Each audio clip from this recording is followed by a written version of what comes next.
का एक बयान हुआ कहीं पर, हजरत ने फरमाया मौला कायनात रज़ी अल्लाह तआला अन्हु के ताल्लुक से और बड़ी ज़ात के ताल्लुक से फरमाया। तो हजरत ने फरमाया कि मौलायत के ताल्लुक से हजरत ने एक बयान फरमाया, जिस बयान पे मैं नाम तो नहीं जानता हूं, लेकिन बहुत सारी रील्स, बहुत सारी क्लिप्स बन रही हैं। देखिए मौलाई, अल्हम्दुलिल्लाह मौलाए कायनात को हम जिस तरह से मानते हैं, हम उसी तरह से अल्हम्दुलिल्लाह मानते हैं जिस तरीके से हमें इमाम अहले सुन्नत ने बताया है मानने के लिए। सुभान अल्लाह, सुभान अल्लाह। अल्हम्दुलिल्लाह उसी तरीके से हम मानते हैं। हजरत ने उसी तरीके से बयान किया वहां पे। लेकिन सुनो, हजरत की शख्सियत को मजरू करने वालों, अमीनुल कादरी उस हिमालय का नाम है, वहां तक पहुंचने के लिए तुम्हारी दस्तारें गिर जाएंगी। जिसे अल्लाह नवाजे उसे कोई नहीं गिरा सकता। सुभान अल्लाह, सुभान अल्लाह। बड़े बड़े सरकारान हमारे सरों के ताज, सरकार अमीन मिल्लत जिस पे फख्र करें, मेरी नजर में हिंदुस्तान में अमीन मिल्लत जैसी कोई जात नहीं। और अमीन मिल्लत जिसे अपना रूहानी बेटा कहे उसे अमीनुल कादरी कहते हैं। सुभान अल्लाह, सुभान अल्लाह, सुभान अल्लाह, सुभान और अल्लाह। अल्हम्दुलिल्लाह सैयद मियां के मिजाज से हिंदुस्तान वाकिफ है। अल्हम्दुलिल्लाह फकीर कादरी की रगों में अब्दुल कादिर जिलानी का खून है। किसी की चमचागिरी नहीं करता हूं। सुभान अल्लाह। और कैसे अहले सुन्नत का काम होता है, और कैसे अहले सुन्नत की खिदमत होती है। कभी कोई सफीरा खड़ा होता है तो करबला के ताल्लुक से, अरे मुझे बताओ मैं क्यों गैरों को जिक्र करूं। अल्हम्दुलिल्लाह हमारे अकाबरीन उलमा ने क्या करबला का वाकया हम तक सही नहीं पहुंचाया।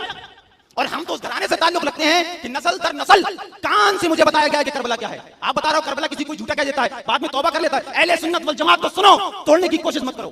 हम सब आका अलैहिस्सलाम के गुलामों दर गुलामों में अगर गिनती हो जाए तो सुभान अल्लाह क्या कहना। मैं इस स्टेज से कहता हूं, मैंने जिस जात को बहुत अमानतदार माना, बहुत शफकत वाला जाना, वो जात सैयद अमीनुल कादरी मेरे बड़े भाई की है। सुभान अल्लाह, सुभान अल्लाह। और हर शख्स का एक अपना अलग तरीका, एक अपना अंदाज होता है अहले सुन्नत की खिदमत करने का। आप अपने तरीके से अहले सुन्नत की खिदमत करते हैं, आपका काम भी सरों आंखों पर है। सैयद साहब कबीला अपने तरीके से करते हैं, हम अपने तरीके से अहले सुन्नत वल जमात की खिदमत करते हैं। सुभान अल्लाह। आला हजरत अजीमुल बरकत की जात को जिस शख्स ने अपने सीने में, अपने ईमान में 100% उतारा है, उसको अमीनुल कादरी कहते हैं। सुभान अल्लाह, सुभान अल्लाह। और मैंने एक नाम ले लिया, एक जात का नाम ले लिया, हुजूर ताजुल मशाइख का। यहाँ पे सारी बातें खत्म हो जाती हैं। सरकार अमीन मिल्लत, सरकार ने मारा जिस पे नाज करें, जिस पे फख्र करें, जिसको अपना खुलफा तस्लीम करें, जिसको खिलाफत दे, इजाजत दे और अपना रूहानी बेटा कहें। अल्हम्दुलिल्लाह उसके ईमान को टटोलने वालों सुबह क़यामत तक ईमान टटोलते रहोगे और अमीनुल कादरी का सितारा इसी तरह बुलंदियां उठाता रहेगा। सुभान अल्लाह, सुभान अल्लाह। नारे तकबीर, नारे रिसालत, नारे हैदरी।